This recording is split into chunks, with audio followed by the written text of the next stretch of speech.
Under the sea, under the sea, where Aquaman and Manta do the dee. They go jiggy jig jig jig, they go jiggy jig jig jig. Under the sea, do the dirty. Under the sea, do the dirty. Hello YouTube, Ash here and welcome to another episode of Special Talks. Today I will be talking about Aquaman.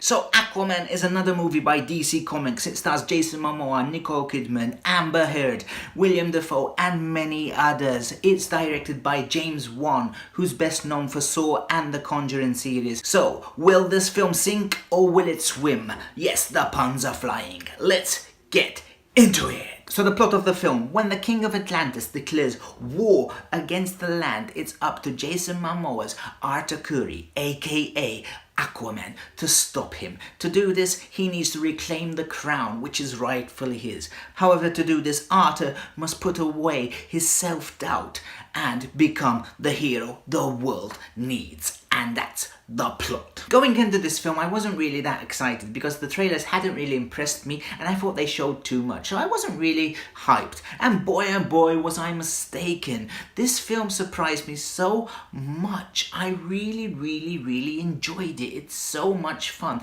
The film is a sort of Indiana Jones, Star Wars, Marvel movie hybrid. Now I know DC fans won't like me comparing it to a Marvel movie, however it has those Marvel aspects of fun, humor, adventure, and it really pulls it off great.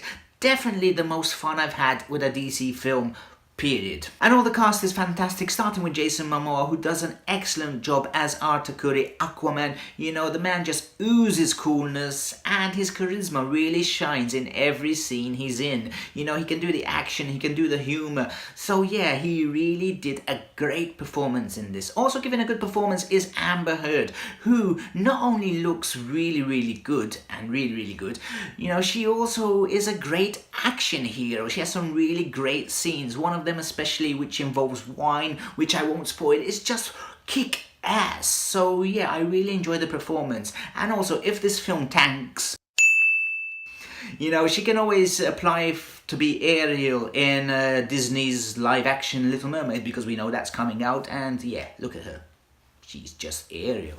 Also, Patrick Wilson is great as the villain. He's one of those villains where you can actually understand his motivation and yeah, you can see where he's coming from. So those are sort of the best villains to watch. The rest of the cast do a great job, and I must admit it's really cool to see Nicole Kidman and Dolph Lundgren in a comic book movie. Also, for all those people excited about seeing Black Manta, I must say his costume looked quite good in the film. It kind of looked goofy, but it looked okay. You know, the fight scenes between him and Aquaman were okay, so that's really all I can say because the rest is kind of spoilers, so yeah.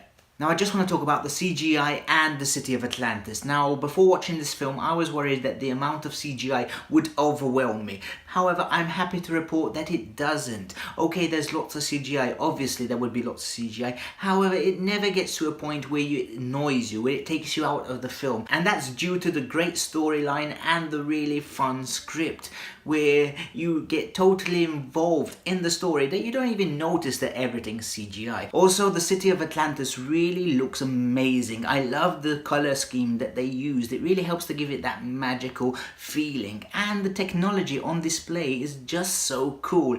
Even the little things, like during the big fight there's a stat boards, which was really funny and cool. Also, the CGI really holds up during the epic battles. Now I really mean epic battles. These are sort of Lord of the Rings battles going on with great white sharks, you know, crocodiles and things like that, and it's really holds up and it's really cool. And not only that, there's a number of dogfights between these futuristic ships underwater, and it really feels like Star Wars, but in a good way. So yeah, the CGI is great. And now here comes the usual movie review cliche in 3, 2, 1.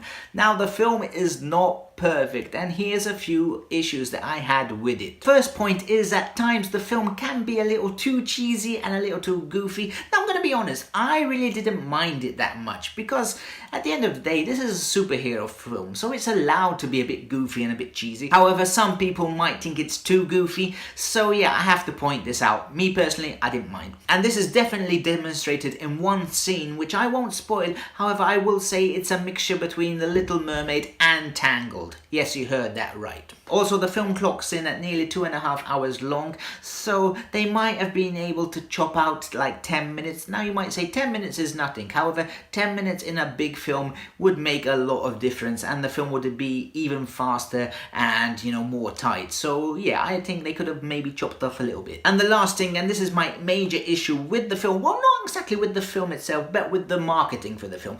I truly believe that the trailers sold way too much. There was that one trailer which I think was over 5 minutes long, and that is really criminal because it's basically a condensed version of the film. You can watch that trailer and you will know step by step what's gonna happen. So I really hate that, and when are Warner Brothers and DC Comics gonna learn that that's not how you do the trailers? So that is really my main issue with the film. Well, not, as I said, not with the film, with the marketing. Why did you do that? So before I get to my final thoughts on this film, let me know in the comments, have you seen Aquaman? If you did, what did you think? And if you haven't, are you excited for Aquaman? Let me know in the comments and let's talk about it. So in conclusion, I will give this film a 4.5 out of a 5. The film is just fun. I was smiling from beginning to end. Momoa gave an excellent performance. Also, the rest of the cast did too.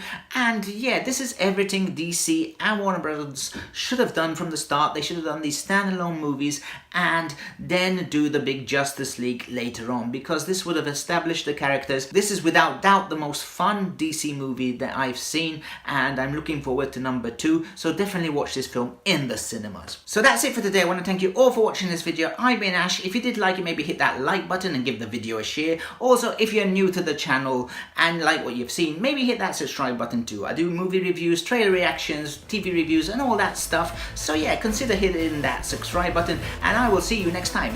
Bye bye.